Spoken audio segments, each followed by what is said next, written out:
आणि आजच्या मोठ्या राजकीय बातम्या आपण पाहूया। गुन्हे दाखल झालेले कुठेही पळून गेले तरी शोधून काढत त्यांच्यावर कारवाई करू, बदलापूर अत्याचार प्रकरणी गृहमंत्री फडणवीसांचा इशारा। रवींद्र वायकर यांना जोगेश्वरी भूखंड घोटाळ्यामध्ये क्लीन चिट देण्याचा प्रयत्न सुरू। ईओडब्ल्यू विभाग आणि महापालिकेमध्ये पत्रव्यवहार झाल्याचा आरोप। क्लीन चिटचा प्रस्ताव आणला तर कायदेशीर विरोध करू, ठाकरे गटाची आक्रमक भूमिका।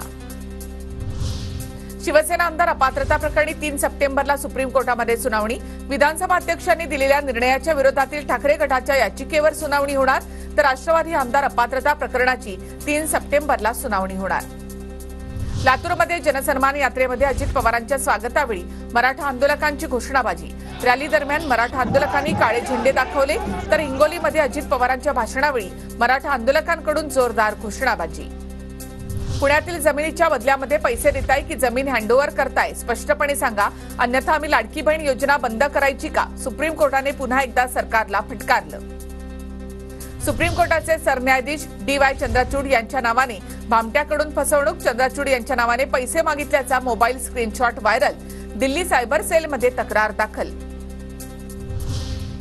सुधीर मुनगंटीवार, अजित पवार, छगन भुजबळ यांच्या शासकीय बंगले आणि मंत्रालयातील दालनाच्या दुरुस्तीसाठी 30 कोटींची निविदा, तर शासकीय बंगले कार्यालय सुस्थितीमध्ये असताना निविदा काढल्यामुळे प्रश्न उपस्थित। धर्मराव बाबा अत्राम यांच्या शासकीय बंगल्यामध्ये खासगी व्यक्तीकडून शासकीय बैठका, अधिकाऱ्यांच्या संघटनेची अत्रामांकडे तक्रार।